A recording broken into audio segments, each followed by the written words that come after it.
तो दोस्तों आज हम फिर से आपके लिए लेकर आए हैं देश दुनिया की सभी ताजा बड़ी खबरें फटाफट एक एक कर विस्तार से आज आपको बताएंगे। तो वीडियो को अंत तक जरूर देखें। दोस्तों वीडियो बनाने में हमें काफी मेहनत लगी है, तो वीडियो को दिल से लाइक कर दीजिए। दोस्तों पहली खबर में आपको बता दें कि भारत के बाद बांग्लादेश में पैगंबर मोहम्मद साहब का अपमान करना हिंदू व्यक्ति को पड़ा भारी। मुसलमानों ने हिंदू व्यक्ति के घर में लगा दिया आग, बुरी तरह से बांग्लादेश में पिटे हिंदू।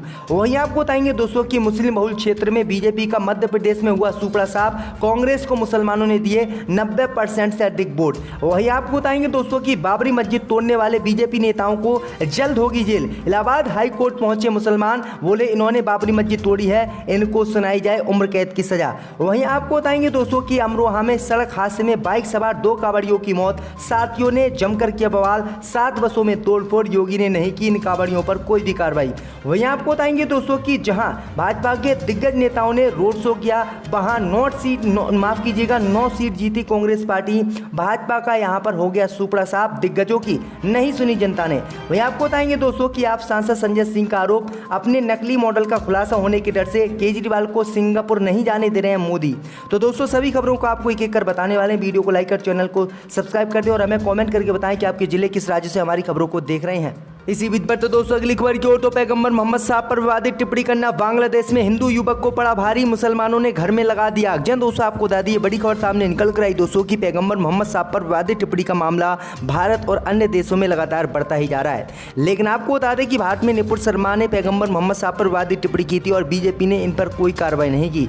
इसी को आधार मानते हुए बांग्लादेश में हिंदू युवक ने पैगंबर मोहम्मद साहब पर फेसबुक पर विवादित टिप्पणी की थी। लेकिन आपको बता दें कि बांग्लादेश के इस हिंदू युवक को पैगंबर मोहम्मद साहब पर विवादित टिप्पणी करना फेसबुक पर भारी पड़ गया और मुसलमानों ने जैसे ही इसका पोस्ट देखा उसके बाद इसके घर में आग लगा दी, मंदिरों में तोड़फोड़ की और पूरी तरह से हिंदुओं को बांग्लादेश में पीटा, जिसके बाद मोदी सहित दुनिया भर के हिंदुओं को बड़ा झटका बांग्लादेश से लगा है। दरअसल आपको बता दें कि बांग्लादेश में एक हिंदू युवक द्वारा फेसबुक पर पैगंबर मोहम्मद साहब पर विवादित टिप्पणी की गई थी, अपमानजनक पोस्ट किया गया था, जिसके बाद मुसलमानों ने युवक का घर जला दिया और ये घटना शनिवार की है और इसका वीडियो सोशल मीडिया पर जमकर वायरल हो रहा है।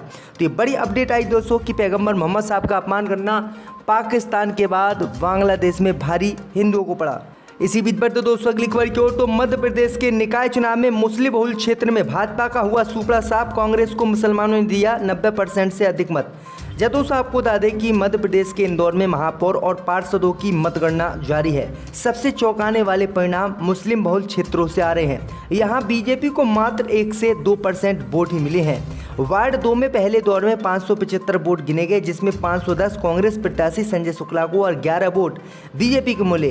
दरअसल आपको बता दें कि मध्य प्रदेश के निकाय चुनाव में जहां पर मुस्लिम क्षेत्र थे, मुस्लिम बहुल इलाके थे, वहां पर मुसलमानों ने बीजेपी को 1 से 2% ही वोट दिया और भाजपा का सुपड़ा साफ कर दिया, जबकि कांग्रेस पार्टी को 90% वोट मुसलमानों ने निकाय चुनाव में दिए हैं। तो ये बड़ी अपडेट आई दोस्तों, ये भाजपा को बड़ा झटका ये लगा है। इसी बीच पर तो दोस्तों अगली खबर की ओर, तो बाबरी मस्जिद तोड़ने के मामले में बरी हुए लोगों को फिर से होगी जेल, इलाहाबाद हाई कोर्ट सुनाएगा फैसला। दोस्तों आपको बता दें कि अयोध्या के मंदिर मस्जिद विवाद को लेकर एक बार फिर नया मोड़ देश में आ गया है। बाबरी मस्जिद तोड़ने के मामले में आरोपी बनाए गए लोगों को सीबीआई कोर्ट ने बीते ही साल एक बाइज्जत बरी कर दिया था। भाई आपको बता दें कि इनको बाइज्जत बरी करने को लेकर अब देश में सवाल खड़े हो रहे हैं। दरअसल आपको बता दें कि इसीलिए इलाहाबाद हाई कोर्ट की लखनऊ बेंच में एक पुनर्विचार याचिका दाखिल की गई है।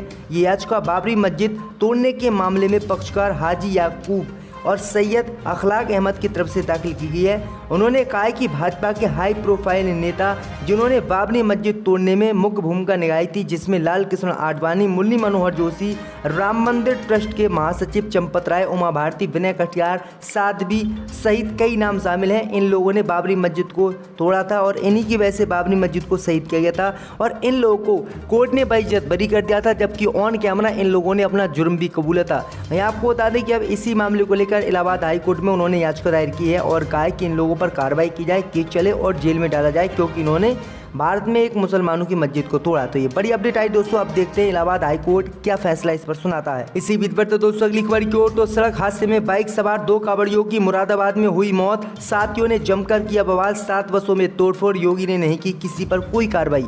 दोस्तों आपको बता दें कि यूपी के अमरोहा जिले में सावन के पहले सोमवार पर भगवान भोले शंकर का जल अभिषेक करने के लिए ब्रज घाट से गंगा जल लेकर लौट रहे मुरादाबाद के बाइक सवार कांवड़ियों को कौसंबी डिपो की रोडवेज बस ने टक्कर मार दी। हादसे में 2 कांवड़ियों की मौके पर मौत हो गई। खबर मिलते ही पीछे से आ रहे अन्य कांवड़ियों का गुस्सा भड़क गया। आक्रोशित कांवड़ियों ने जमकर बवाल किया। अलग अलग डिपो की 7 रोडवेज बसों में तोड़फोड़ की है। घटना से पुलिस प्रशासन में हड़कंप मच गया है। अनंत-फनन में कई थानों का फोर्स मौके पर बुलाया गया। पुलिस ने वह मुश्किल गुस्साई कांवड़ियों को समझाकर भेज दिया है। भैया आपको बता दें कि पुलिस ने दोनों शवों को कब्जे में लेकर पोस्टमार्टम के लिए भेज दिया है। भैया आपको बता दें कि अब किस तरह से बवाल किया जा रहा है, लेकिन इतनी तोड़फोड़ के बावजूद भी कोई कार्रवाई इन पर नहीं की गई है। इसी बीच पर तो दोस्तों अगली खबर की ओर, तो जहां भाजपा के दिग्गज नेताओं ने किया था रोड शो, वहां 9 सीटों पर जीती कांग्रेस पार्टी। भाजपा का हुआ सोपड़ा साहब। दोस्तों आपको बता दें कि ग्वालियर के शहर के 16 वार्ड जहां से चुनावी मैदान में उतरे भाजपा के प्रत्याशियों के समर्थन में वोट मांगने के लिए भाजपा के दिग्गज नेता खुद आए। इन वार्डों में बाकायदा रोड शो निकले। हजारों कार्यकर्ता की भीड़ इस रोड में शामिल थी, लेकिन पूरी दम लगाने के बाद भी जनता ने पूरी तरह से भाजपा का साथ इन वार्डों में नहीं दिया और इन 16 वार्डों में से 9 सीटों पर तो कांग्रेस के प्रत्याशियों ने जीत हासिल कर ली, जबकि भाजपा के खाते में सिर्फ 6 सीटें आई हैं। वहीं एक वार्ड से निर्दलीय प्रत्याशी ने भाजपा के प्रत्याशी को कड़ी टक्कर देते हुए जीत हासिल की। इन्हीं 16 वार्डों में मुख्यमंत्री शिवराज सिंह चौहान, केंद्रीय मंत्री नरेंद्र सिंह तोमर और केंद्रीय मंत्री ज्योतिरादित्य सिंधिया सहित अन्य दिग्गज नेताओं ने रोड शो किया था। तो ये बड़ी अपडेट आई दोस्तों कि बड़े बड़े नेता रोड शो करने पहुंचे, लेकिन आपको बता दें कि इनकी जनता ने नहीं सुनी और भाजपा का सुपड़ा साफ ही कर दिया। इसी बीच पर तो दोस्तों अगली खबर की ओर, तो लुलु मॉल की पार्किंग में तोड़ी गई सपा विधायक इरफान सोलंकी की गाड़ी। दोस्तों आपको बता दें कि उत्तर प्रदेश की राजधानी लखनऊ में स्थित लुलु मॉल की पार्किंग में समाजवादी पार्टी के विधायक इरफान सोलंकी की गाड़ी तोड़ी गई है। कानपुर से सपा विधायक इरफान सोलंकी की गाड़ी को कांच की बोतल मारकर तोड़ा गया है। इस घटना पर विधायक इरफान सोलंकी ने कहा है कि गाड़ी से लूट करने की कोशिश की गई। उन्होंने पुलिस में शिकायत की है। गौरतलब है कि 10 जुलाई को लखनऊ में खुला लुलु मॉल शुरू से ही विवादों में है। यहाँ पर नमाज पढ़ने का 2 वीडियो वायरल हुआ था और सामने आया था। इसके बाद हिंदू पक्षों ने लुलु मॉल में सुंदर पाठ करने का ऐलान किया था। इसके बाद हिंदू संगठनों का आरोप था कि मॉल में 80% मुस्लिम लड़के काम करते हैं, जबकि जांच हुई तो 80% हिंदू ही व्यक्ति इसमें काम करते हैं और मुसलमानों को सिर्फ हिंदू संगठनों द्वारा बदनाम किया गया और अब सपा विधायक की यहाँ पर गाड़ी को तोड़ दिया गया है। इसी बीच पर तो दोस्तों अगली खबर की ओर, तो आप सांसद संजय सिंह ने केंद्र की मोदी सरकार पर लगाया आरोप। कहा अपने नकली मॉडल का खुलासा होने के डर से केजरीवाल को सिंगापुर नहीं जाने दे रहे हैं मोदी। दोस्तों आपको बता दें कि आम आदमी पार्टी के वरिष्ठ नेता संजय सिंह ने आरोप लगाया है कि अंतर्राष्ट्रीय मंचों पर अपने नकली मॉडल का खुलासा होने के डर से मुख्यमंत्री अरविंद केजरीवाल को प्रधानमंत्री मोदी सिंगापुर जाने की मंजूरी नहीं दे रहे हैं। उन्होंने कहा है कि दरअसल प्रधानमंत्री नरेंद्र मोदी को अरविंद केजरीवाल के दिल्ली मॉडल से डर लगता है। दिल्ली मॉडल के बारे में सुनने के लिए सिंगापुर सरकार ने अरविंद केजरीवाल को बुलाया था, लेकिन केंद्र की मोदी सरकार यानी प्रधानमंत्री मोदी उनको सिंगापुर नहीं जाने दे रहे हैं। अगर वो सिंगापुर चले गए तो केंद्र की मोदी सरकार की सिंगापुर में पोल खुल जाएगी। तो ये बड़ी अपडेट आई दोस्तों कि भाजपा ने केजरीवाल के सिंगापुर जाने पर रोक लगा रखी है। इसी बीच पर तो दोस्तों अगली खबर की ओर, तो मार्गरेट अल्वा होंगी विपक्ष की उपराष्ट्रपति पद की उम्मीदवार। शरद पवार ने किया ऐलान। दोस्तों आपको बता दें कि एनडीए के एक दिन बाद विपक्ष ने भी उपराष्ट्रपति पद के लिए अपने उम्मीदवार की घोषणा कर दी है। विपक्ष की राष्ट्रपति उम्मीदवार मार्गरेट अल्वा होंगी। विपक्ष की सभी पार्टियों की मीटिंग के बाद एनसीपी प्रमुख शरद पवार ने मार्गरेट अल्वा के नाम की घोषणा की है। इससे पहले खबर आई थी कि विपक्ष एनडीए के उपराष्ट्रपति उम्मीदवार की घोषणा के इंतजार में था, जिसके बाद वो अपने उम्मीदवार की घोषणा करेगा। हुआ भी कुछ ऐसा ही। एनडीए द्वारा जगदीश धनखड़ के नाम के ऐलान के बाद विपक्ष ने मार्गरेट अल्वा के नाम की घोषणा की। दिल्ली में विपक्षी दलों की बैठक के बाद मार्गरेट अल्वा के नाम पर मोहर लगी है। तो ये बड़ी अपडेट आ रही दोस्तों।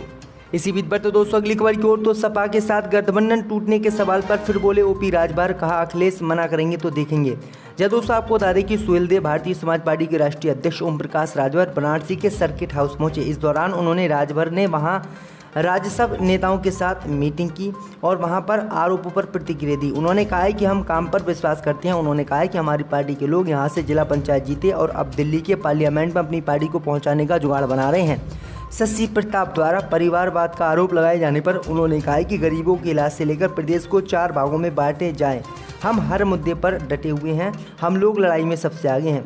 राष्ट्रपति के चुनाव पर बोलते हुए राजभर ने कहा है कि सपा ने प्रेस वार्ता किया तो हमें नहीं बुलाया। राजभर ने आजमगढ़ उपचुनाव पर बोलते हुए कहा है कि हमने वहाँ काम किया। अगर अखिलेश यादव वहाँ आते तो हम चुनाव जीत जाते। उन्होंने आगे कहा कि एसी से निकलकर नॉन एसी में भी काम करने की ज़रूरत है। ऐसा उनका बोलना अखिलेश यादव को बुरा लगा और इसलिए उन्हें नहीं बुलाएगा।